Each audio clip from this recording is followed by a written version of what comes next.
Indodakazi kaJair Ivuswa Ekufeni isihlobo. Ngephu 25 athawa wesifazane. Wayenomopha iminyaka eyi12. Ehluphekile ngokuningi ezinyangeni eziningi. Echithile konke yenakho. Engasizakalanga ngalutho. Kodwa kwayilokhu kuqhubeka. Lo wesifazane iBhayibheli lithi wayenomopha iminyaka eyi12. Echithile konke yenako ezinyangeni kepha kasizakalanga ngalutho. Ehluphekile ngokuningi ezinyangeni echithile kwayilokhu kuqhubeka. Uyahamba uyafuna usizo kepha ukopha akungamuki kuloku kuyaqhubeka. Bathi ukhona umuntu ngapha uyaya lo wesifazane. Bathi ukhona udokotela ngapha uyaya lo wesifazane. Kepha nasi isimo esimelene nayo asiguquki, siloku simile njalo ukopha kuyaqhubeka. Esazwile ngoJesu weze esixukwini ngasemuva wathinta ingubo yakhe. Lalela, uzwile ngoJesu. Uyenyangeni nje kodwa uzwile ngoJesu. Wakholwa ukuthi yes. Uyenyangeni kodwa uzwile ngalo Jesu. Kuvuka nje ukuthi wayengakazi ambona.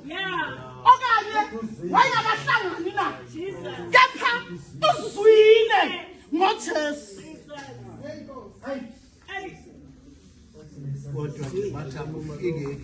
Waza ngasemuva lithi iBhayibheli wathinta umphetho.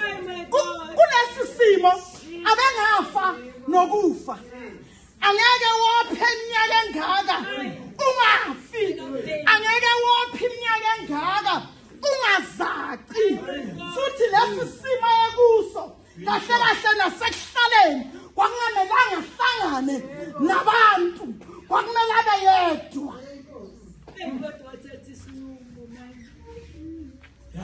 Ngokuba wathi uma ngingathinta nje izingubo zakhe ngiza kusindiswa.